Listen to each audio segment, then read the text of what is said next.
Welcome, dear listener, to a story about family sacrifice and the kind of betrayal that cuts deeper than any wound. If you enjoy stories like this, where truth, dignity, and love still matter, I'd kindly ask you to subscribe to this channel. It helps us continue sharing stories that remind us of what family should mean. Tonight's tale is called The Retirement Party Betrayal. The banquet hall glowed with golden chandeliers. Crisp white linens draped every table, silverware shone under the lights, and the scent of roasted chicken and wine filled the air. It was supposed to be a celebration Max Miller's retirement, after 35 years of building a company brick by brick, just like he once built homes with his bare hands. Max sat at the head table dressed in a modest dark suit, his hair peppered with gray. He smiled politely at the endless handshakes, the congratulations, the photographs. But inside there was a quiet unease. His wife Linda, who had passed 5 years ago, should have been here. She had always been his anchor in crowded rooms. Without her, he felt like a boat adrift. And then his son Alex rose to speak. Alex looked sharp in his tailored navy suit hair, slicked back, his posture confident. He tapped the microphone. The room fell silent. Glasses clinked as people raised their drinks in anticipation of heartfelt words. Alex cleared his throat, glanced at his father, then grinned. Well, he began tonight as a special night. Dad's finally retiring. 35 years in business, and now it's our turn, the next generation, to take over. There were polite nods, a few cheers. But then, with a careless chuckle, Alex added the words that would hang in the air like smoke: Dad's too old to matter now. The laughter that followed was uneasy. A few guests chuckled out of habit, others stared at their glasses, embarrassed. The sound echoed sharp as glass breaking. Max froze. For a second, he wasn't in that banquet hall. He was back in his 20s, hands blistered from carrying lumber, staying up nights drafting contracts at the kitchen table, skipping dinner so he could save enough to keep the company alive through recessions. He remembered Alex as a boy sitting on his shoulders at the county fair cheering, as though his father were the strongest man alive. And now, here in front of 100 colleagues, employees, and relatives, his boy had reduced him to nothing more than a tired old man. Max's hands tightened around the stem of his glass. He forced a smile, though his lips trembled. He felt the weight of every eye in the room. Some were sympathetic, others indifferent. Even his daughter-in-law gave a faint, dismissive shrug, as if to say, "Don't take it so hard, it's true." Isn't it? The clinking of silverware resumed. Laughter and chatter rose again. To everyone else, it was just an awkward moment, soon forgotten. But for Max, it was the moment everything changed. He sat there staring at the tablecloth, feeling the pulse in his temple. For decades, he had been more than just a provider. He had been a builder, a protector, a man who sacrificed weekends, holidays, his very youth, so that his children could go to college, drive safe cars, and live in comfort. And yet, in one sentence, Dad's too old to matter now, all of it had been erased. The music struck up again. Guests rose to dance. Alex moved through the crowd, shaking hands like a conquering hero. But Max could not move. He felt as though his chair had roots locking him into place. He raised his eyes to the head of the room, where a large banner read, "Thank you, Max." The irony of it stung. Gratitude, he thought, is cheap when it's only printed on paper. That night, under the glitter of chandeliers, Max Miller realized something. He had spent a lifetime building a legacy for others, only to be discarded at the moment he should have been honored. And deep within him, beneath the humiliation, something old and unyielding began to stir. Max Miller sat frozen at the head table, the echoes of Alex's cruel toast still rattling in his ears. Laughter buzzed faintly in the hall, but to him the sound was distant, like waves crashing far away. He forced himself to breathe, to keep his face neutral, though his chest tightened as if someone had tied a rope around it. Max was 58 years old, a man whose hands had known the weight of bricks and steel long before they held pens and contracts. He had started as a construction worker, laboring under the scorching Montana sun, his palms blistered from hauling lumber. He remembered the years when he worked 2 jobs, construction by day, janitorial shifts by night, just to put food on the table for his young family. Through grit and sleepless nights, he had transformed his little workshop into a company. From one pickup truck and a single set of tools, he had built Miller Construction into a respected name in the county. His coworkers called him the builder not just because of the homes he raised, but because of the foundation he laid for everyone around him, employees, neighbors, and especially his children. And through it all, he'd had Linda, his wife. She had been the quiet strength beside him, the one who patched his torn work shirts, balanced the checkbooks late at night, and reminded him why all the struggle mattered. 5 years had passed since cancer stole her, yet tonight, more than ever, her absence pressed against him. If Linda were here, she would have taken his hand under the table, squeezed it gently, and reminded him, "Max, you are worth more than their careless words." He let his eyes wander across the banquet hall, catching fragments of the life he had built. The grand banner with his name, the employees raising glasses, the photographs of projects completed under his leadership. And then his gaze fell on Alex again. His son standing tall and charming, shaking hands, collecting praise as if the company's success were entirely his own. A memory pushed through the haze. Alex, 8 years old, running into the backyard with skinned knees, asking his father to build him a treehouse. Max had stayed up past midnight for a week hammering boards under a floodlight just to surprise the boy with a castle among the branches. Alex had looked at him then, as though he were a hero. That memory stabbed Max, now cruel in its contrast. Too old to matter now. The words circled in his head, sharp, relentless. The rest of the evening blurred. Waiters served steak and salmon. Music played from the hired band. Guests clinked glasses and made small talk about the company's future. Max nodded when addressed, smiled faintly when people wished him well, but inside something had cracked. He glanced at the empty chair beside him, the one Linda should have filled, and felt an isolation so complete it pressed like a stone on his chest.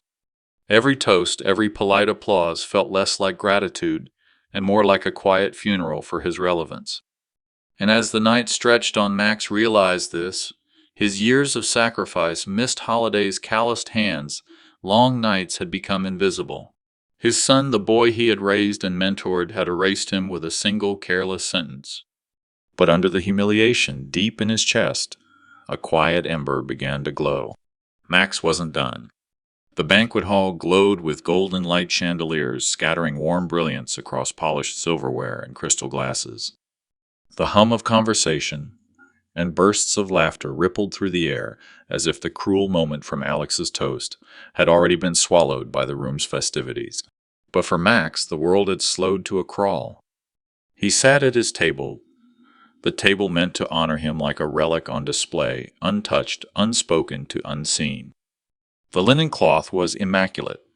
The centerpiece of roses perfectly arranged the steak on his plate, still steaming. Yet not a single person approached. Across the room, Alex was surrounded by a cluster of younger executives, his laughter sharp, his hand resting easily on a colleague's shoulder.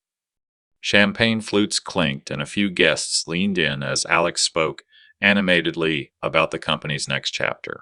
Their eyes lit up, not with gratitude for the man who had built it, but with ambition for the one they believed would carry it forward. Max picked up his fork, but his appetite had abandoned him. He stared at the food, prime rib, buttered asparagus, garlic, mashed potatoes, the kind of meal he would have once considered a luxury. Tonight it was tasteless. Each bite threatened to stick in his throat. He set the fork down, the faint clatter drowned instantly by the live band's cheerful notes. The empty chair beside him, the one Linda would have filled, seemed to grow larger, louder in its absence. He could almost hear her voice whispering encouragement, reminding him not to let Alex's words define him. But Linda wasn't there. Only the hollow ache of memory sat with him. At the far end of the hall, Mrs. Henderson, one of the company's oldest clients, caught his eye. For a moment, Max thought she might approach. Instead, she smiled politely, then turned to speak with Alex. Even the people who once shook Max's hand with gratitude now shifted toward his son, as though the torch had already been passed. The contrast was sharp and cruel. On the dance floor, couples moved to the rhythm of a slow jazz tune. Waiters glided gracefully between tables, pouring wine, refilling glasses. The air smelled of roast meat, expensive perfume, and polished wood. All around him was life, warmth, celebration. And Max sat alone. He glanced at his hands resting on the tablecloth. rough still even after all these years. Hands that had built houses, carried beams, signed paychecks, lifted Alex when he was a boy. These hands had shaped the very foundation of the company everyone was now toasting. Yet no one reached for them tonight. The isolation pressed in on him until the laughter became almost unbearable. He excused himself quietly, slipping from the table. No one noticed. In the restroom under harsh fluorescent light, he studied his reflection. Deep lines carved his face, shadows under his eyes. Too old to matter now. The words lingered like a bruise across his skin. He splashed cold water over his face, straightened his tie, and forced a slow breath. When he returned to the hall, his chair was still empty, his plate untouched, his absence unnoticed. Max sat again silent, as the party surged on without him. And in that silence, the ember within him glowed brighter. Max sat in silence at the edge of the grand hall, his untouched plate before him, when a low murmur floated from a nearby table. At first he tried to ignore it, but the words pierced through the jazz music and clinking glasses like a knife. "Of course the company belongs to Alex now," one man whispered. His voice was casual, certain, as though speaking of the weather. Another chuckled. "It's about time. Max built it, sure, but it takes young blood to keep things alive. The old man should step aside gracefully." The words struck him harder than Alex's cruel toast. He clenched his jaw, his knuckles whitening against the linen tablecloth. He dared a glance toward the group, two younger executives and a supplier he had once personally rescued from bankruptcy. Their laughter was polite, their nods confident, as if the decision had already been sealed. Max was finished. Inside his chest, something twisted. His mind began to race backward, unspooling memory after memory, not of speeches or laughter, but of Bill's sacrifices nights, when he had kept the company alive by sheer force of will. He saw himself 20 years younger, standing in a freezing office late at night, calculator in hand, deciding which bills could wait another week and which had to be paid by morning. He remembered cashing in a life insurance policy, after Linda's illness, funneling the money, not into himself but into payroll, making sure his employees' families had Christmas. He remembered selling his truck, his pride, his freedom, so the company could buy equipment after a critical deal nearly fell apart. Each whisper from the nearby table was like another stone added to the weight pressing on his chest. "Alex has vision," another voice said. "He's the future. The board will see it soon enough." Max looked down at his hands. Those scarred, weathered hands had written the checks, signed the loans, carried the lumber. Every nail, every late-night budget, every personal sacrifice had been for them, for the company, for Alex, for the family. And now to these guests, he was just a relic. Disposable. He reached for his glass of water, but his hand trembled so violently that he set it down again. His ears rang not just with their whispers, but with a chorus of memories, Linda's voice, urging him forward when the business nearly failed, Alex, as a boy sitting on his lap at the office, promising to one day take care of him. Promises that had turned to ash. Max inhaled deeply, steadying himself. The banquet lights gleamed across the room, illuminating Alex like a golden heir, a parent shaking hands and accepting congratulations for victories he had not earned. And in that moment, something inside Max shifted. The whispers had not broken him completely, they had woken him. He realized that all his sacrifices had been invisible, taken for granted, buried beneath the ambition of others. And if no one else would remember, then he would make them remember. Not with bitterness or pleading, but with the undeniable weight of truth. For the first time that evening, Max no longer felt invisible. He felt the stirrings of a plan. The house was quiet when Max returned. Too quiet. The echo of laughter and polite applause from the banquet still clung to his ears. But here in his modest home, there was only the hum of the refrigerator and the faint ticking of the wall clock. He loosened his tie and sank into the old armchair, Linda's chair, before he caught himself. The scent of her lavender cushion still lingered faintly, though she had been gone for years. It made his chest ache. Tonight, more than ever, he needed her steady hand on his shoulder, her gentle reminder that dignity could weather any storm. But Linda wasn't here. Only silence was. His eyes drifted toward the corner of the living room where an oak chest sat beneath the window. The chest was scuffed, its brass latch dulled with time.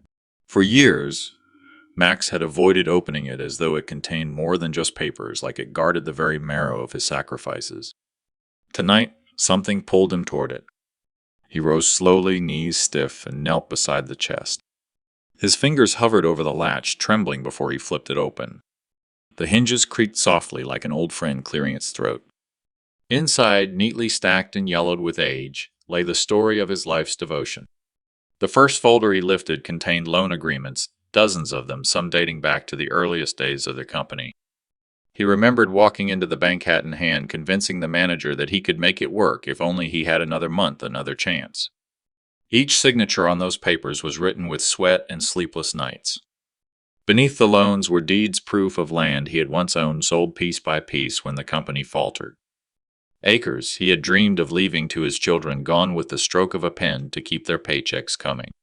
His hand brushed against a stack of certificates, commendations from the Chamber of Commerce awards for excellence in local business. He almost laughed. Polished plaques and framed certificates that had once seemed like validation now felt hollow, like tin medals handed to a soldier who'd already bled out on the battlefield. At the very bottom, tucked away like an afterthought, was a faded photograph. Linda and Alex standing in front of the newly built office, beaming with pride. Max stood behind them, sweat darkening his shirt, his smile more weary than triumphant. He traced Linda's outline with his thumb.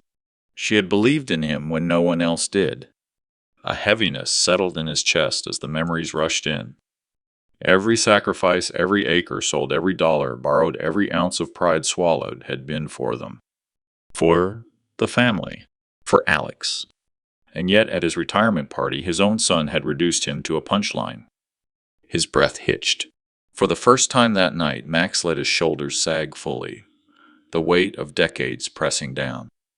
His vision blurred as tears slid unbidden down his cheeks. He closed the chest with a dull thud.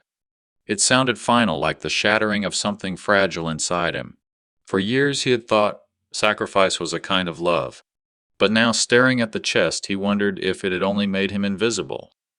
The house was darker than usual that night, though Max had left the lights on in the kitchen. He set his coat across the back of the chair and walked to the dining table, where a plate of leftovers from the banquet sat under foil.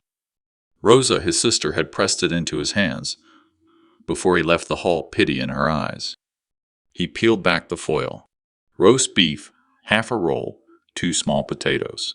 It looked nothing like a feast, just scraps scraped from someone else's celebration.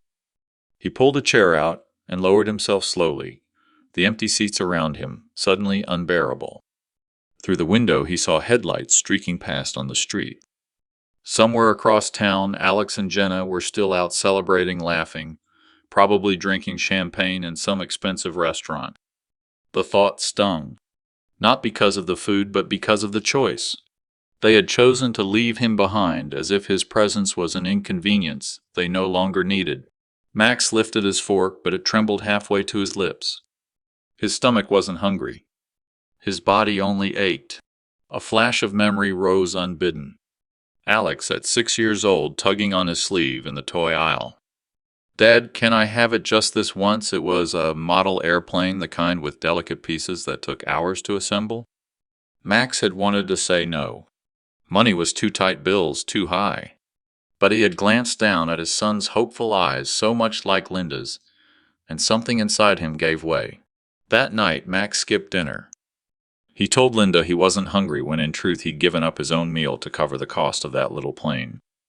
Alex had spent the next week building it, proudly showing it off to anyone who visited. Now, sitting alone at his table with scraps of someone else's meal, Max realized how long he'd been giving food time money dignity, and how easily those gifts had been forgotten. He set down his fork. The house creaked around him the way old homes do at night, but it only amplified the emptiness. Once laughter had filled these walls. Alex racing toy cars across the floor.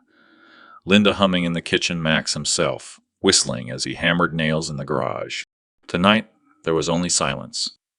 Max pressed his palms together and lowered his head. He wasn't praying, not exactly, but the posture felt familiar, almost necessary. He whispered Linda's name.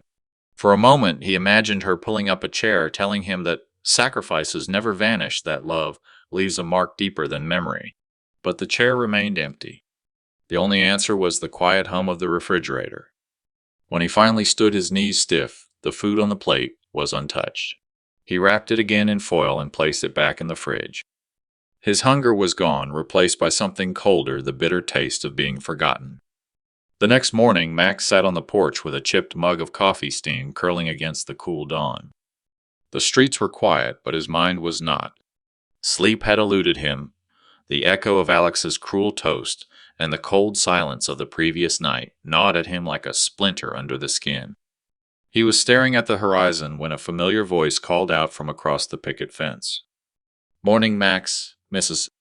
Henderson said, leaning over with her gardening gloves still on streaks of soil on her palms. She was a small woman in her 70s, her back stooped, but her eyes sharp as ever. She had been his neighbor for nearly 3 decades, the kind of person who always knew when the garbage men were late or when a child scraped a knee on the pavement. Max forced a smile. "Morning, Ellen." She studied him for a moment, head tilted. "Didn't see you at O'Malley's last night after the party? Thought maybe you'd gone with the family." Max let out a dry laugh. Family had other plans. Something flickered in her eyes, understanding, maybe pity. She tugged off one glove and leaned closer. "Max, I need to tell you something. People around here, they talk. You know how it is. And I think you deserve to hear it." He stiffened, bracing himself. "Everyone knows it was you who kept that company afloat when things went south," she said, her voice steady. "Back in the recession, what was it, 8? Alex was still in college. You mortgaged this very house, didn't you, to make payroll?" Max nodded slowly. The memory came back like a sharp wind signing papers at the bank, feeling his stomach twist as he risked the home Linda had built with him. He hadn't told many people. "Well, folks remember," Mrs. Henderson continued. "They remember you working 18-hour days, showing up with your lunch in a paper bag, sleeves rolled up, while others jumped ship. Without you, that company wouldn't even exist for Alex to inherit." Her words cut through him sharp, but also strangely comforting. For the first time since the party, someone had acknowledged what he had given. "I appreciate you saying that," Max murmured. She pressed her lips together. "Max, you've always been the quiet one. Never bragging, never demanding credit. But don't you think it's time people knew the truth? Alex may smile in his tailored suits, but the foundation he's standing on, that's your blood and sweat." Max felt his throat tighten. The image of Alex raising his glass, dismissing him as too old to matter, burned in his mind. And yet here was Mrs. Henderson reminding him that others still remembered, that his sacrifices had not been completely erased. He gripped the coffee mug tighter, heat searing his palm. "They don't see it that way anymore?" he said, his voice low. "To them, I'm just in the way." Mrs. Henderson shook her head firmly. "No, Max. They see it. Trust me. The whispers at the store, the talk at church, people know who built what. They just don't say it out loud until they have to." Max looked at her, and for the first time in days, a small ember of something stirred in his chest. Not joy, not relief, but resolve. "Maybe," he said softly, "it's time they did." Mrs. Henderson gave him a nod as if she had planted a seed and knew it would grow.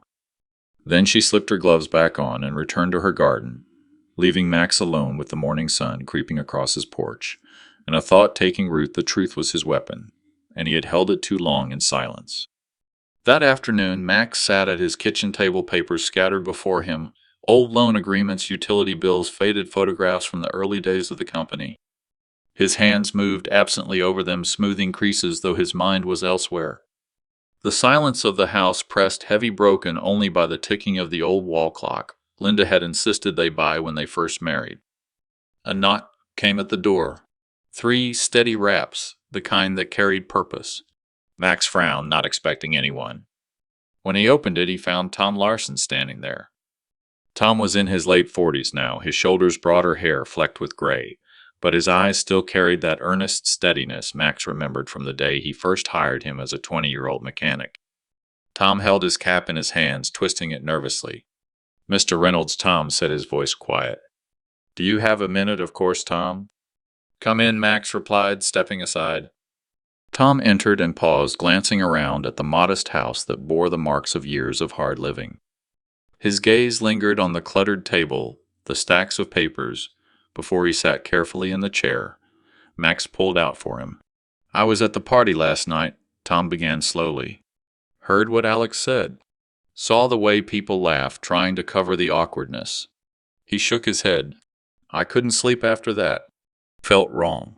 Felt ungrateful." Max swallowed hard, not trusting himself to speak. Tom leaned forward, his hands clasped tightly together. "Mr. Reynolds, I just want you to know we all know. Every man and woman who ever worked for you, we know who built that company. It wasn't Alex. It was you." The words hit Max like a wave, washing over the ache in his chest. "You remember the flood of '97, Tom pressed on, his voice stronger now. "The factory floor was under 2 feet of water. We all thought we'd lose our jobs. You stayed 3 nights straight pumping water yourself, paying for repairs out of your own pocket. We remember that." Max's jaw tightened. The memory came back sharp and raw, the sting of wet boots, the exhaustion in his bones, the relief when the machines finally roared back to life. "And the recession," Tom continued. "When other companies were cutting half their staff, you refused to let anyone go. You mortgaged your house to make payroll. We didn't just keep our jobs. We kept our dignity because of you." His voice cracked and he cleared his throat roughly. "We know the truth even if Alex pretends otherwise." For a long moment, Max stared at his hands. They were thick and scarred, each line etched with years of labor. His whole life's work had been poured into the company, into keeping it alive, not for profit, but for the people who depended on it. And yet his own son had brushed it aside with a careless toast. "You didn't have to come here to tell me this," Max said quietly. Tom met his eyes, steady and unwavering. "Yes, I did. Because men like Alex think the past is forgotten. But it's not. We remember. And if there ever comes a day when you want the truth known, Mr. Reynolds, you won't stand alone." Max felt something stir deep inside, an ember of defiance he thought had burned out long ago. Tom's words weren't just comfort. They were a promise.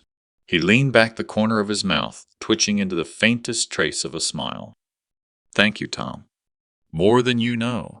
Tom rose to his feet, his posture firm, like a soldier waiting for orders. He placed his cap back on his head, then gave Max a respectful nod. "Just say the word, sir." When the door closed behind him, Max remained at the table, staring at the papers spread before him. For the first time since that cruel toast, the silence of the house didn't feel quite so heavy. A plan was forming, not yet fully shaped, but real. And it had started with the words of a loyal man who refused to forget. The next evening, Max sat in his living room with the curtains drawn. The faint hum of traffic outside did little to fill the emptiness that had followed him home from the retirement party. On the coffee table lay the rickety old chest he had opened the night before, its contents still sprawled across the surface: loan papers, faded photographs, certificates of achievement. Symbols of a lifetime of work, but to everyone else apparently just scraps of paper. A knock came at the door, lighter than Tom's steady raps the day before. Familiar. Max rose slowly, joints stiff from years of labor, and opened it to find his younger sister standing there. "Rosa," he murmured, surprised. She smiled faintly, her arms already open. Rosa was 2 years younger, silver, streaking her black hair, her presence a reminder of family roots that went deeper than business titles and corporate speeches. She hugged him tightly, lingering longer than she usually did, as if to hold together the pieces of him that felt broken. When she pulled back, her eyes scanned his face. "You look tired, Max," she said softly. "And sad. I heard what Alex said last night." Max looked away, shame prickling at his skin. "Word travels fast, I suppose." Rosa stepped past him into the house, her eyes catching the clutter of papers on the coffee table. She touched the corner of an old mortgage statement, the ink faded from decades past. "You kept all of these?" "I don't know why," Max said, lowering himself into his chair.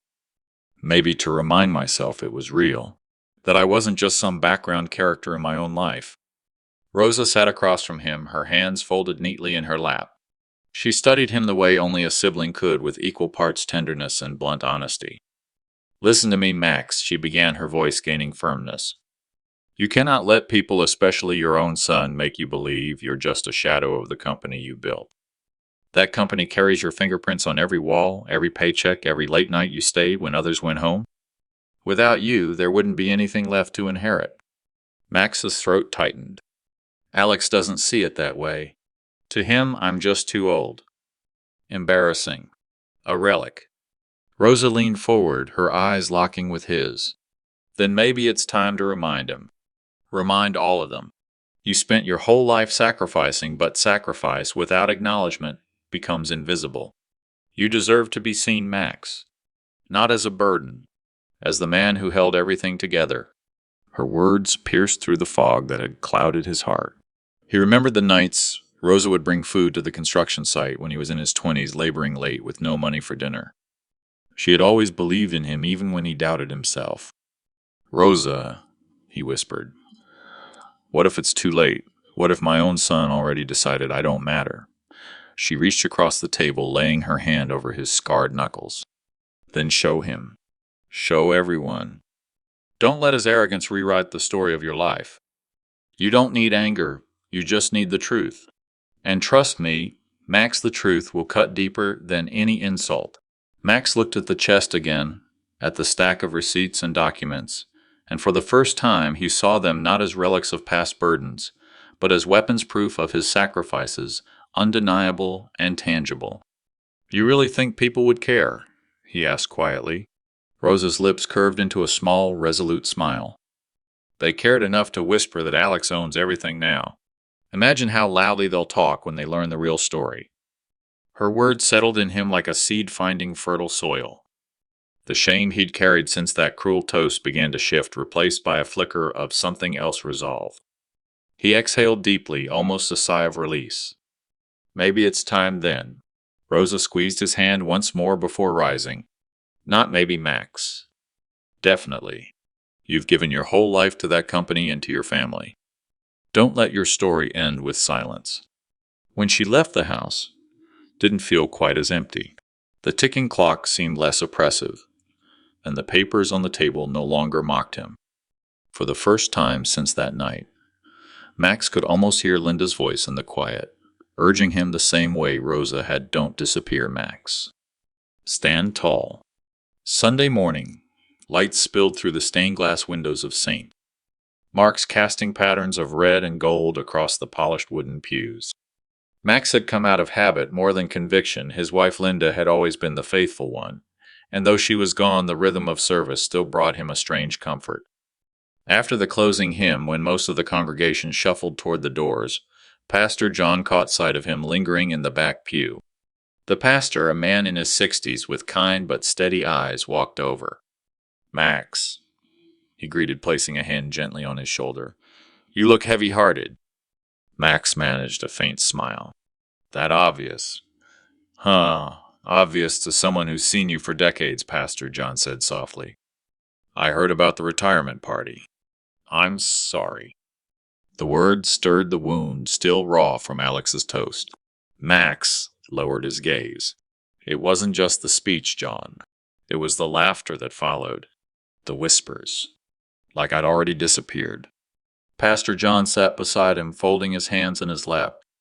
Max, you've carried burdens no one here can fully measure.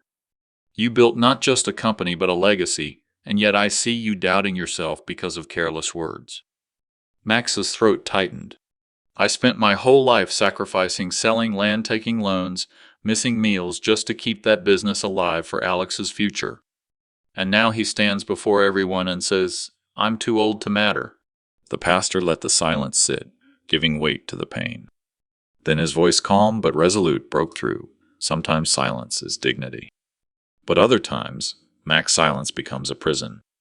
If the truth of your sacrifices stays locked inside those papers at home, then yes, people may forget. They may even believe the lies. But if you bring the truth to light, if you speak it where it cannot be ignored, your dignity will not only be restored, it will teach everyone present what sacrifice truly looks like. Max looked at him, startled. You think I should, announce it, stand in front of them all, and list every dollar, every hour, not in bitterness, Pastor, John said firmly. But in truth. Truth is not vengeance, Max. It is justice. And justice spoken openly has a way of humbling the proud and healing the broken. Max's eyes burned. He had kept his pain close, unwilling to drag it into the open. But hearing the pastor say the words out loud, truth, as justice, made something shift inside him. The pastor squeezed his shoulder once more. You are not a burden. You are the root of a tree others are sitting beneath. And sometimes, Max, the only way to remind them is to make them see the roots. For the first time since the party, Max felt a spark of direction. The humiliation he had endured might yet be answered, not with shouting, but with clarity. He thought of the chest of receipts waiting at home, each paper a testimony no one could deny. As the church bells rang out the final chime, Max rose from the pew with a steadier breath. Rosa's words had lit the match. Pastor John's counsel had shown him where to carry the flame. This wasn't about revenge anymore. It was about truth and the dignity that truth would return. The idea came to Max slowly, like the steady glow of dawn after a long night. He sat in his kitchen that evening, the dim light of a single lamp falling over the papers spread across the table.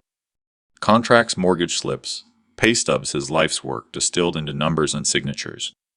Every sheet reminded him of a moment when he had chosen sacrifice over comfort, when he had put Alex and the company above his own needs.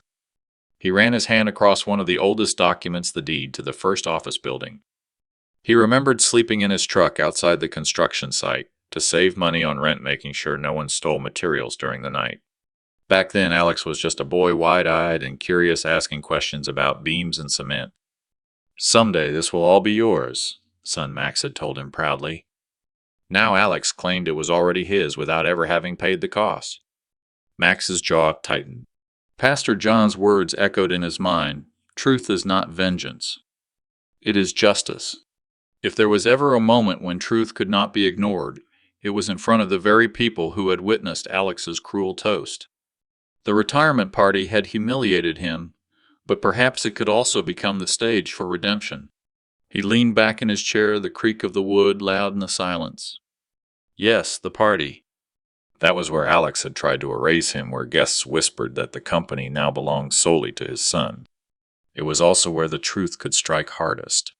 The same audience who heard Alex's cruelty could witness with undeniable clarity who had carried the company on his back.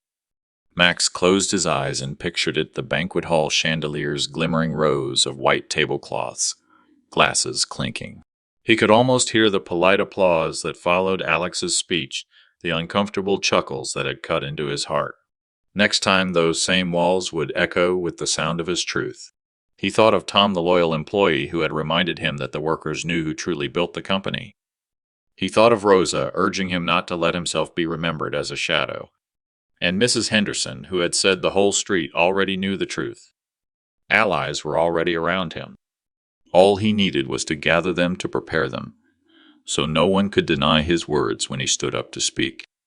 Max pulled a notebook toward him and began to write, the pen scratching across the paper with firm strokes. He listed the sacrifices, one by one, the land he had sold to cover payroll during the recession, the mortgage he had taken on his own house to expand the factory, the nights he had worked double shifts, his body aching, while Alex slept soundly, the awards and recognitions he'd earned but never flaunted because it wasn't about him. It was about the family and the future. Each line strengthened his resolve. This was not bitterness. This was testimony. As he finished the page, he placed his hand over it and whispered into the quiet kitchen, Linda, I'm going to do it. I'm going to make sure they remember the truth. He rose from the table, gathering the papers into neat stacks. The plan was forming clearly now. At the next gathering in front of family, colleagues, and the community, he would speak. He would not shout. He would not accuse. He would reveal calmly, firmly, and publicly. And in that moment, Alex would no longer be able to hide behind charm or careless words. The same hall that had broken Max's heart would soon become the place where he reclaimed his dignity. The next morning, Max rose earlier than usual. The winter light filtered pale through the curtains, and the quiet of the house seemed heavier than ever. He sat at the kitchen table with a mug of coffee cooling beside him, staring at the old oak chest he had pulled from the attic the night before. For decades, that chest had been the silent guardian of his sacrifices papers. No one bothered to ask about documents no one cared to see. With a steady hand, he opened it. The smell of old paper rose, mingled with dust and faint cedar. Inside lay folders thick with history deeds, tax forms, contracts, pay slips. Each page was a piece of his life story, written not in ink, but in sweat. He pulled out the first folder, a brittle envelope containing the deed to the land where the company's first office had been built. He remembered mortgaging his home to secure it, betting everything on a dream. His fingers brushed over the embossed seal, and he whispered this was the beginning. Next came the loan agreements. He could almost hear the banker's skeptical voice all those years ago, questioning whether a man like Max Miller could handle such debt. He had signed anyway, shouldering the weight without hesitation. Every payment made, every cent repaid, had been carved out of his own back. Then came the certificates of share ownership, the legal records proving beyond doubt who had built and retained control. The signatures were bold stamped with official seals, dates clear as day. Alex might speak as though the company were already his, but these papers told another story. The company was Max's creation through and through. As he spread the documents across the table, the kitchen transformed into a battlefield map. Receipts lined up like soldiers' tuition checks for Alex's schooling, down payments for equipment, emergency loans to keep the business alive during recessions. Every sacrifice stood in stark contrast to Alex's careless words. At the party, Dad's too old to matter now. Max closed his eyes for a moment, fighting the sting in them. It wasn't age that diminished him. It was their ingratitude. But soon the world would know. He took out a leather binder, one Linda had given him years ago, to keep important papers organized. Slowly, deliberately, he began to slip each document into protective sleeves. The shares went first, front and center. Behind them, the property deeds. Then the contracts and loan repayment slips. Every page was carefully placed in order, building a narrative that no one could dispute. On the last page, he tucked in something different, a photograph. It showed him younger and sunburned, standing in front of the half-finished building with Alex on his shoulders. His son was grinning, holding a toy hammer, pretending to be part of the construction. Max remembered how proud he'd been in that moment, certain that one day Alex would understand what it had taken to create all this. Now that same photograph would become part of the evidence, visual proof of the journey from nothing to everything. Max closed the binder and rested his hand on it. It felt heavy, not just with paper, but with meaning. In his mind, he rehearsed the moment, the crowded hall, Alex glowing in the spotlight, and then himself rising holding this binder for all to see. Not a rant, not an old man's bitterness, but a declaration of truth. He turned to the mirror in the hallway, lifted the binder, and practiced. His voice was low but steady. You said I was too old to matter. But here's the truth of who kept this company alive. He straightened his shoulders. His reflection looked back at him, lined and weathered but unbroken. The evidence was ready. Soon the performance would come. That night, the house was wrapped in silence, the kind that pressed in on every wall. The party was only hours away, and though the binder of evidence sat ready on the dining table, Max felt the weight of it in his chest more than in his hands. He carried it with him even when he tried to set it down. He poured himself a glass of water and walked slowly into the living room. On the mantel above the fireplace stood Linda's photograph, her eyes forever soft, her smile forever patient. She had been gone nearly 10 years, but on nights like this she felt closer than ever, as if the air itself carried her memory. Max lowered himself into the old armchair across from the photo. For a moment he simply looked at her face. The edges of the picture frame caught the dim light, and he thought of how she used to sit at that very spot knitting, while he worked late, reminding him gently to rest, to eat, to live. He took a breath, steadying the tremor in his throat. Linda, he said softly, the words rough and unsteady. I don't know if I'm strong enough to do this. You always knew how to face people with grace. Me, I built with my hands. I carried bricks, signed papers, made sure Alex and the company had a future. But words were always yours. His eyes dropped to the binder on his lap. The documents seemed to hum with their own kind of power pages rustling faintly as if stirred by unseen wind. "They think I'm too old to matter," he whispered. Our own son stood in front of everyone and said it like a fact. Like my life's work meant nothing. And Linda, if I stay quiet, if I let it pass, then maybe it will become true. The fire crackled faintly, though there was no flame. He imagined her voice gentle but firm as it had been during the hard years. Mac's silence doesn't mean dignity. Sometimes, silence is surrender. He leaned forward, elbows on his knees, and let his head hang. The memories came in waves the day they first opened the company doors, the night she stayed up with him to double-check payroll, the laughter they shared when Alex was a boy running around the office with a paper crown declaring himself the boss. All of it had been theirs, his and Linda's sacrifice, their partnership. And now Alex wanted to erase that. Max straightened slowly, his decision crystallizing in the quiet. He looked at Linda's picture and felt the words form solidly in his chest. "I will not let them forget you. Or me. Or everything we gave." His voice grew stronger. "Tomorrow, in front of every guest, I'll tell the truth. I'll show them what this company was built on, not Alex's ambition, but our sacrifice. And when they laugh, when they whisper, they'll know the truth before the night ends. I promise you that, Linda. I promise." For a long while he sat there in silence, listening to the house breathe, feeling the firmness of the vow he had spoken aloud. It was no longer just an intention. It was a covenant with the woman who had stood by him every step of the way. Finally he rose, placed the binder beside her photograph, and touched the frame with his calloused hand. "Watch over me tomorrow," he said quietly. "Give me the courage to finish what we started." Then, with a deep breath, he turned off the lamp, leaving the room in shadow. The photograph gleamed faintly in the moonlight as though Linda herself had heard and approved. The banquet hall glowed with golden light. Chandeliers hung heavy above the tables, casting their brilliance across white tablecloths, polished silverware, and glasses that caught the light like tiny suns. A string quartet played softly in the corner, their music swallowed at times by the rise and fall of laughter and conversation. It was a retirement party unlike anything Max had ever imagined for himself. Grand, extravagant, filled with colleagues, neighbors, old acquaintances, and more than a few strangers he didn't quite recognize. The invitations had carried his name, but as he stood at the edge of the room, binder tucked under his arm, it was clear who the real host believed himself to be. Alex. His son moved easily among the crowd, his hand resting possessively on the small of his wife's back, his grin wide and polished. He clinked glasses with business partners, shook hands with city officials, and leaned in to whisper jokes that drew obliging laughter. Alex wore the room like a tailored suit, comfortable, confident, certain that this was his stage now. "Quite the gathering, isn't it?" Mrs. Henderson murmured as she passed by Max, balancing a glass of wine. Her smile was polite, but her eyes flicked toward Alex with a knowing glint. "He does like the spotlight." Max only nodded.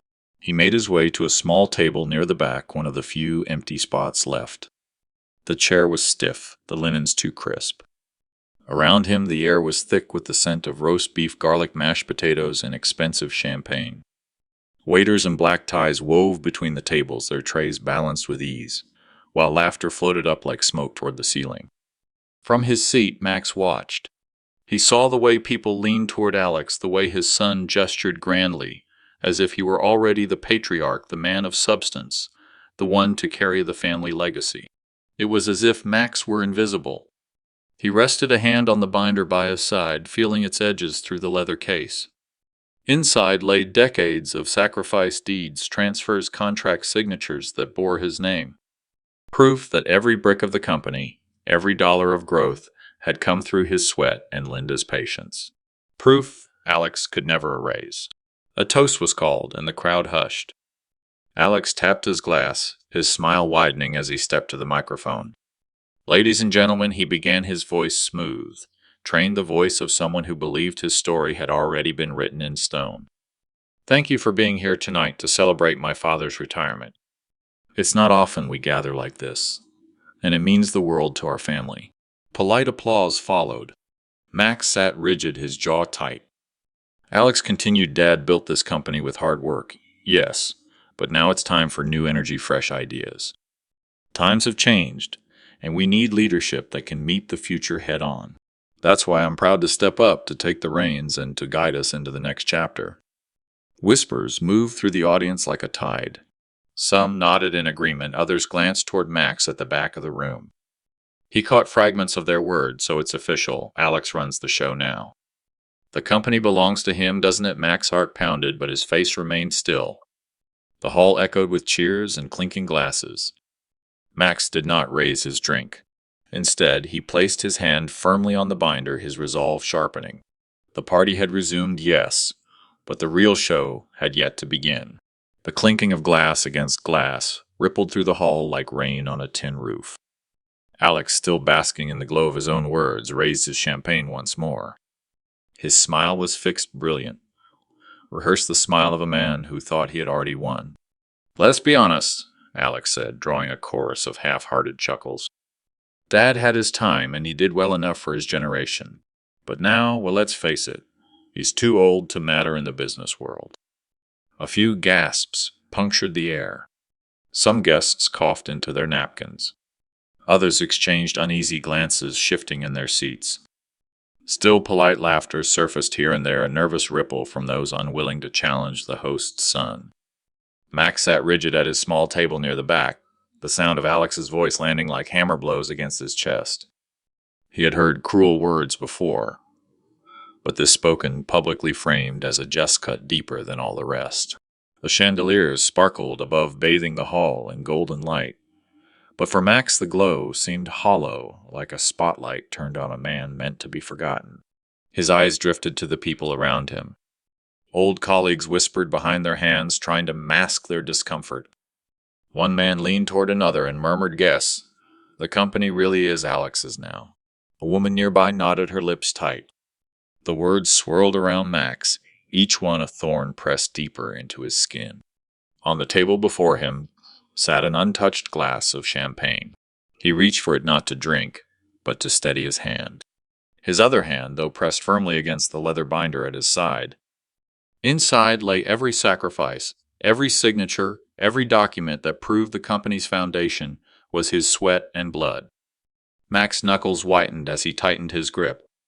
For a moment, his mind flickered back images of himself as a younger man up before dawn, hammer in hand, pouring concrete in the biting cold. Days when his wife Linda would hand him a packed lunch with a kiss on the cheek, whispering one day, "This company will be our legacy, Max. Yours and the kids." And now here he sat, watching his own son strip that legacy from him with a smile and a cruel joke. The quartet in the corner struck up another tune, cheerful notes that mocked the heaviness in his chest. The crowd laughed again, some clapping Alex on the back, others raising their glasses high. To them, it was just another toast. To Max, it was a declaration, a public erasure of all he had been. He looked at Alex, standing tall and smug at the podium, soaking in the attention. Max's jaw set, the lines around his mouth deepening. His thumb tapped once against the binder, a silent reminder of the plan forming in his heart. Enough was enough. He let his gaze sweep the room one last time. The lights, the flowers, the polished silver, the guests all dressed in their finery. It was the perfect stage. And Alex, in his arrogance, had chosen it himself. Max lifted the binder ever so slightly onto his lap, the weight of it grounding him, steadying his resolve. The laughter, the toasts, the whispers, they no longer stung. They only sharpened his focus. The moment was coming, and when it did, no one in that hall would ever forget who had truly built the company they were toasting. The music softened as the waiters circulated with silver trays of horse dovers. Conversations buzzed across the grand hall, carrying notes of gossip and speculation. Max remained at his table, half hidden behind a towering floral arrangement, the leather binder heavy on his lap. His ears, though, caught everything. Two younger employees, barely out of college, stood a few feet away. Their ties hung slightly loose, their voices low, but not low enough. "Can you believe it?" one whispered. "The company will finally be different now, modern, sleek. No more of the old man's ways holding us back." The other nodded, sipping his champagne. Yeah. Alex has the vision. Max had his time. It's over." The words stung sharper than Alex's toast. They were spoken casually without malice, yet in their careless certainty, Max heard the verdict of a generation ready to bury him alive. He felt as if the decades he had sacrificed every brick, laid every contract negotiated, every sleepless night spent at his desk had evaporated into smoke. His hand trembled against the binder. He clenched it tighter, the sound of the leather stretching under his grip. Max's mind raced. He saw flashes of the past, the year he mortgaged the house to keep the company afloat during a recession. The nights Linda would fall asleep on the couch waiting for him to come home from the office. The mornings when Alex, still a boy, would sit on his lap and tug at his tie, saying, "Someday this will be mine, Dad." And now those words twisted cruelly in memory. Max glanced toward the stage, where Alex held court, laughing loudly with a cluster of shareholders, his arm draped casually over a colleague's shoulder. Every gesture, every grin dripped with entitlement. The humiliation pressed in on Max like the walls of a tightening cage. His heart pounded not with fear this time, but with clarity. He could not. He would not sit in silence while his own legacy was dismantled before his eyes. The young employees' voices faded as they drifted toward the bar, but their words clung to Max like smoke. "It's over. The company will finally be different now." Max straightened in his chair, the leather binder now resting firmly in his hands. His breathing steadied, the trembling ceased. In its place rose a quiet, unyielding resolve. He looked toward the chandelier above, its crystals shimmering like 1,000 watchful eyes. The stage was set, the players assembled, the audience attentive. This was no longer just a retirement party. This was Judgment Day. Max exhaled slowly, feeling decades of restraint leave his lungs. The plan he had nurtured in silence was no longer just an idea. It was a necessity. The humiliation had boiled over into action, and before this night ended, the truth would be spoken and the balance restored. The hall quieted when Max rose from his chair. At first, no one noticed, just another retiree shifting uncomfortably in his seat. But then his slow, steady steps carried him toward the podium where Alex had given his smug toast, and conversations began to die down. Forks clinked against porcelain one last time, then silence stretched across the chandelier-lit room. Max stood at the microphone, his leather binder pressed against his chest like a shield. His heart thudded in his ears, but his voice, when it came, cut through the hush, frail at first, then strengthening with each syllable. "Tell me," he said, eyes sweeping across the crowd. "Do you know who this company truly belongs to?" The question floated like a challenge. Some guests shifted uneasily in their seats. Alex, standing with his glass half raised, frowned. "Daddy," began, but Max raised a trembling hand, commanding the room. "I have listened tonight. I have heard the whispers. You think my time has passed? That I am too old? That the company I built is now nothing but a relic?" His gaze locked on Alex, but his words echoed to every corner. "But before you rewrite history, let me remind you of the truth." He laid the binder on the podium and opened it with careful fingers. Inside, neatly organized, were decades of his life reduced to paper. He pulled the first sheet free, his voice stronger now. "This is the mortgage I signed in 1998. I sold the land my father left me so we could keep the doors open during the downturn. Without it, the company would have folded before Alex was out of high school." Gasps rippled through the crowd. He set the paper down. Another followed. "This is a contract where I put my own house as collateral so payroll would be met when our bank loan fell through." His voice wavered, then steadied. "Every employee here got paid. My family ate rice and beans for months, but you kept your jobs." He flipped another page. "The invoices for machines I bought on credit, signed with my name, my risk, so this company could expand while my wife Linda patched my work boots because I could not afford new ones." The silence grew heavier. Even the clink of glasses had stopped. Max's throat tightened. His next words came rough but clear. "And here," he pulled out a yellowed certificate, creased from age, "is the award the Chamber of Commerce gave me in 2003 for pulling this company back from bankruptcy when no one else believed it would survive." He paused, staring at the certificate as though he could see Linda's proud smile through its faded ink. "These are not just papers," he said softly but firmly. "They are my blood, my sweat, my life. Every brick, every nail, every dollar risked, I carried it. And now you dare to call me too old, too useless, too irrelevant to matter. His voice broke, but he did not falter. He looked around, locking eyes with shareholders, employees, family, strangers. No, the truth is here. Written, signed, witnessed. This company is not Alex's triumph. It is my sacrifice. He gripped the podium with both hands, leaning forward. So, I ask you again, do you know who this company truly belongs to? The question thundered into the silence. No one answered. All eyes were fixed on the old man who had just pulled back the curtain and forced them to see the years they had taken for granted. Alex shifted uneasily, his jaw tight, his glass trembling in his hand. And Max knew the real reveal had only just begun. The room still buzzed faintly from the weight of Max's words, but when he reached back into his binder and drew out a final folder, thicker stamped and official, the air seemed to collapse into silence again. He looked down at it, then raised his eyes to meet the crowd. His voice was steady now, stripped of hesitation. You've all seen the sacrifices, he began, his tone firm, almost calm.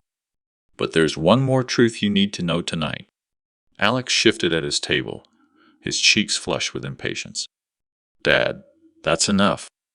You've embarrassed yourself already. Sit down before what Max cut in sharply, his voice cracking like a whip. His eyes never left his son. Before I remind this room of the arrogance that comes when you inherit comfort you never earned, no, Alex. Tonight the truth will stand taller than your pride. He opened the folder and pulled out a crisp set of legal documents, held high, so the front row could see the signatures at the bottom. These are the official transfer papers, Max said slowly. As of last month, every share of my stock, every ounce of control I held in this company was reassigned. A murmur rolled through the room like distant thunder. Some leaned forward, breath caught, others stiffened as if they already sensed what was coming. Alex blinked rapidly, a nervous smile tugging at the corner of his mouth. To me, of course, he muttered too low for anyone but those near him to hear. But Max's next words shattered him. No, Alex, Max declared, his voice ringing with a quiet triumph. I transferred everything to Tom Miller, your colleague, your senior and the most loyal employee this company has ever had. The name hit like a dropped stone in a still pond. Every whisper, every side glance froze. Heads turned instinctively toward Tom, who sat 3 rows back. The grizzled employee who had given 35 years of his life to the company now stared in stunned disbelief. His hands trembled on the edge of the table and his mouth opened, but no sound came out. Max pressed on. Tom was there when the machines broke down and no one wanted to stay past midnight. He stayed. When payroll was uncertain, he volunteered to work without pay until things stabilized. He carried the weight when others walked away. He never asked for recognition. He never sought glory. And yet he is the reason this company still breathes. He placed the documents flat on the podium, his fingers splayed protectively across them. So I chose the only path my conscience allowed. I gave this company my life's work, not to blood that disrespects me, but to loyalty that honored me. The silence that followed was absolute. Even the clink of glasses had stopped. Eyes darted between Max, the papers, and Tom, who now had tears brimming in his eyes. Alex lurched forward, his face red, his voice breaking through the stunned hush. You can't be serious. This is my legacy, my company, but no one moved. No one echoed him. The weight of the revelation pressed down on the entire hall. For the first time that evening, Max allowed himself a thin, tired smile. His voice softened, but carried farther than ever. Legacy is not inherited, Alex. It is earned. And tonight the world knows who truly earned this one. The crowd held its breath. Tom stared at the old man at the podium, overwhelmed, as the truth finally and irreversibly changed everything. Max let the silence linger just long enough for every word, every document, every sacrifice to settle into the bones of the room. Then he lifted his gaze, locking it squarely on Alex. His son's once confident smirk had wilted into a pale, stiff line. You said I don't matter, Max said, his voice low but amplified by the hush that had fallen over the hall. He raised a trembling hand, not from weakness, but from the sheer weight of his conviction. But tonight, Alex, you don't own a single share of the company you've been boasting about. The words struck like a hammer. Alex staggered as if the ground itself had shifted beneath him. His face drained of color, leaving him ghostly under the chandelier's glow. A ripple of whispers swept through the audience, growing louder as the realization took root. Did you hear that he gave it all away? To Tom, after all these years, Alex doesn't have anything. The murmurs cut deeper than any single insult. Alex could feel the eyes of investors, relatives, and family friends boring into him, measuring, judging. His reputation, the image he had tried so carefully to craft, was collapsing in real time. Max didn't flinch. He kept his gaze steady, burning with both pain and quiet triumph. You thought respect came with your last name? He continued, his voice steady. But respect is built with sacrifice, with loyalty, with work. Things you refused to learn. A woman near the front shook her head in disbelief. A man further back gave a short, incredulous laugh. The sound carried, filling the silence Alex couldn't control. He clenched his fists on the table, his jaw tight. This is ridiculous, Alex snapped, his voice cracking under the pressure. You can't just strip me of my birthright in front of everyone. This is my future, no, Max replied, his tone sharpened to steel.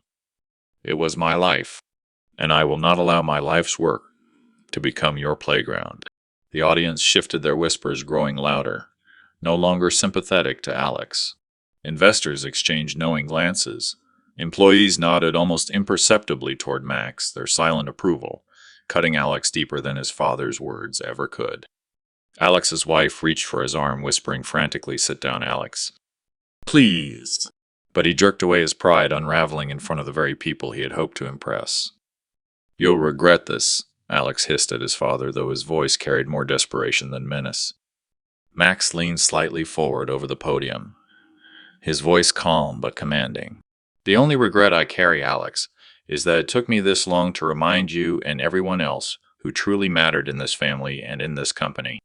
A stunned silence followed, broken only by a slow, deliberate clap. It came from the back of the room, Tom still seated, his eyes wet with disbelief, but his hands coming together with quiet dignity. The sound echoed in the hall, hesitant at first. Then another joined in, and another, until the entire hall was filled with applause, not thunderous, but firm, respectful, undeniable. Alex's face twisted with humiliation as he stood there alone, while the applause that should have been for him rose instead for his father and the loyal man who now held the company's future. And Max, standing at the podium, let the applause wash over him, not as a victory cry, but as long-awaited justice. The applause that began with Tom swelled like a rising tide sweeping through the grand hall. At first, it was cautious, polite claps from scattered corners, but soon it became impossible to ignore. Chairs scraped against the polished floor as people stood one after another until half the room was on their feet. Then came the first cheer. A young employee, barely a few years into the company, threw his fist into the air and shouted, "That's the man who built this place." The hall erupted. Applause turned to shouts, whistles, and calls of support. Some clapped with tears in their eyes, others with laughter that carried relief, as though a long-hidden truth had finally been spoken aloud. Several employees rushed forward, weaving between tables, and embraced Max as if he were their own father. Their voices trembled as they spoke over the applause. "You saved us during the recession, Mr. Miller. You kept the lights on when no one else believed. You've always mattered." Max stood frozen at first, stunned by the wave of affection. For years he had carried the weight alone, quietly shouldering the sacrifices that no one seemed to notice. And now in this room, where his son had tried to strip him of dignity, strangers and employees alike gave it back to him tenfold. At the side of the hall, Mrs. Henderson dabbed her eyes with a handkerchief, nodding proudly as if she were watching a son of her own. Rosa, Max's sister, rose to her feet, clapping with such force that her palms turned red. Even Pastor John, dignified in his clerical collar, joined in the applause, his deep voice carrying above the noise. That's a man of honor, Alex, red-faced and shrinking in his chair, could only watch as his father, whom he had mocked just minutes ago, was lifted higher in the eyes of the very people whose respect he craved.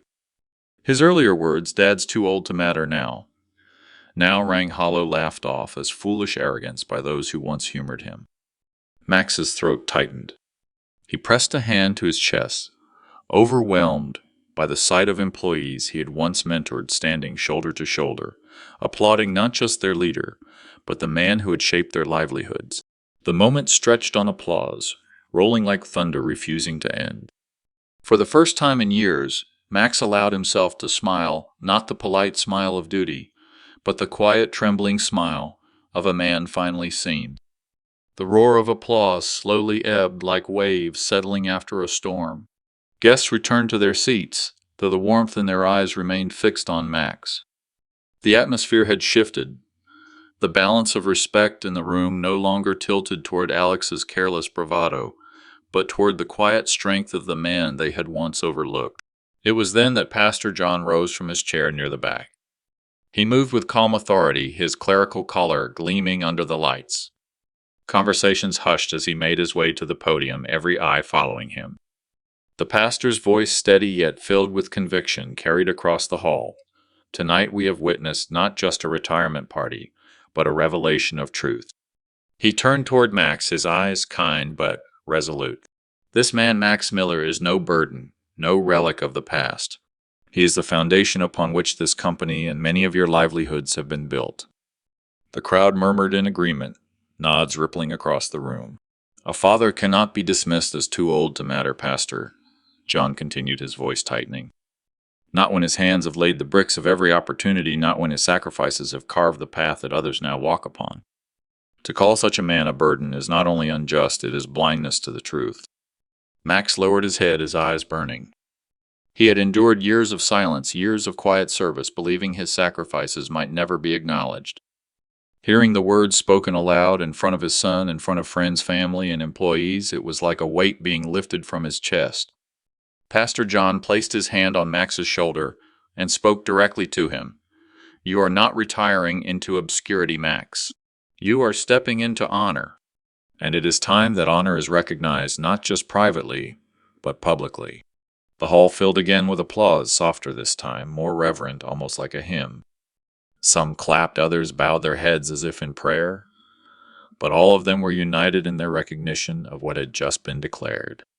Alex sat rigid, his jaw tight, eyes darting between the pastor and his father.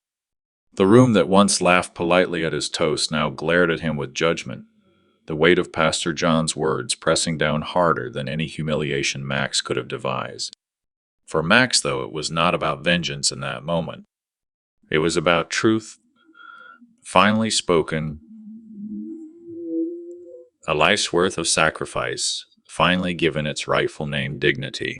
For a brief moment after Pastor John's words, the banquet hall was silent, so quiet that Max could hear his own heartbeat pounding in his chest. The chandeliers glittered overhead, their light bouncing off polished glasses and silverware, but no one moved. All eyes were fixed on him, on the man who had been dismissed with a cruel toast, now standing with the truth on his side. Then, from the back of the room, someone rose. It was Tom, the loyal employee Max had entrusted with the company's future. He stood tall, clapping slowly, his eyes never leaving Max. The sound echoed in the stillness. One by one, others followed, first the older employees, who remembered the lean years when Max had kept the company alive, then the younger ones who had only ever heard stories, but now saw those sacrifices made flesh. In seconds, the entire hall was on its feet. The applause was no longer polite, it thundered. Chairs scraped back, hands slapped together in unison. Some people even whistled through tears. The sound grew so loud it seemed to rattle the walls. Max's vision blurred. He blinked and warm tears slipped down his cheeks. He hadn't cried at his wife's funeral, hadn't cried when the debts nearly swallowed him whole, hadn't cried when Alex dismissed him as too old to matter. But now, surrounded by the gratitude and respect of those who truly understood, he let the tears fall freely. He pressed a hand to his chest, trying to steady the trembling there. These were not tears of defeat, but of release. For the first time in years, he felt seen. He felt valued. Across the room, Alex sat motionless. His face was pale, his glass untouched. No one looked at him anymore. The spotlight had shifted entirely away from his arrogance and onto the quiet dignity of the man he had tried to erase. Max raised his trembling hand slightly, a gesture of thanks. The applause did not die down immediately. It swelled even louder, as if the crowd wanted him to feel every ounce of the respect they had long owed him. The sound was not just clapping, it was vindication, it was justice, it was love disguised in thunder. And in the middle of it all, Max closed his eyes and whispered to himself, almost as if speaking to his late wife, "They finally know." The applause lingered long after Max had lowered his hand. It was as if the entire room had needed that release, years of silent gratitude erupting all at once. But when the clapping finally softened, a heavy quiet returned, and all eyes turned to Alex. He sat frozen, his face drained of color, his jaw tight with humiliation. The same son who had once stood proudly beside Max in boardrooms now could not even lift his gaze from the polished floor. The cruel words he had spoken at the start of the evening, "Dad's too old to matter now," hung in the air like smoke impossible to erase. Whispers spread through the tables nearest him. Guests leaned toward each other, shaking their heads, their sympathy no longer directed at Alex, but at the man he had tried to cast aside. Some averted their eyes from Alex altogether, as though proximity to him might taint their own reputations. Slowly, almost stiffly, Alex pushed his chair back. The sound of wood scraping against the marble floor cut through the hush of the hall. He didn't speak a word, didn't try to defend himself. He simply rose his shoulders, hunched his wife, tugging nervously at his arm. Together they slipped out of the banquet room, the great doors closing behind them with a hollow thud. The silence that followed was not awkward, it was judgment. The kind of silence that says more than words ever could. At the front of the hall, Tom cleared his throat. The loyal employee, now the man Max had entrusted with the future of the company, stepped forward. His hands were steady, his voice firm. "Ladies and gentlemen, Tom began tonight isn't just about retirement. It's about legacy. Everything this company is today was built on Max's back, on his sacrifices, his sleepless nights, his relentless commitment when others might have given up." He paused, letting the truth sink in. Then his voice grew stronger. "From this day forward, I promise to lead this company with those same values. Integrity, hard work, loyalty, the very principles Max lived by. That's what will carry us into the future, not entitlement, not arrogance, but the foundation he gave us." The crowd responded with another round of applause, not thunderous this time, but warm and steady. It was a vow of support, a collective agreement to honor Max by standing behind Tom. Max sat quietly, his tears finally dry, a small, tired smile on his lips. He felt the weight lift from his shoulders. He had not only reclaimed his dignity, he had ensured the company his life's work would survive in the right hands. And as he glanced at the doors where Alex had disappeared, Max knew the truth. His son might have walked out in shame, but tonight he himself had walked into history. The night air was cool when Max stepped out of the banquet hall. The noise of celebration still echoed faintly behind him, but he walked slowly, deliberately, as though each step carried him further from years of pain and toward something gentler peace. At home, the house was quiet, the way it had always been since his wife passed. He hung his jacket neatly by the door, then carried the thick folder of documents, the same papers that had silenced an entire room, into the living room. The lamplight was soft, falling across the familiar photograph of his wife on the mantel. She was smiling as she always had eyes, bright with the quiet strength that had carried him through countless storms. Max placed the folder carefully on the table, then sank into his chair. For a long while, he simply sat in silence, the weight of the night finally giving way to calm. He rose and approached the photo frame, brushing his fingertips gently across the glass. His voice was low, tender, breaking just slightly. "Now they know," he whispered. "They know what we built, what we sacrificed, what we gave. They know the truth." For the first time in years, Max felt his heart unclench. The humiliation, the loneliness, the betrayal, all of it had been washed clean in the light of truth. He wasn't just a man who had been cast aside. He was the foundation on which everything had stood. And now the world finally recognized it. Outside, a faint breeze stirred the curtains, carrying with it the distant sound of laughter from neighbors down the street. Life moved on, but tonight it moved differently. Tonight it moved on his terms. Max returned to his chair, exhaled deeply, and allowed himself a quiet smile. His revenge hadn't been cruel. It had been symbolic, and it had been public. And in that justice he had found peace. Dear friends, thank you for walking through this story with us.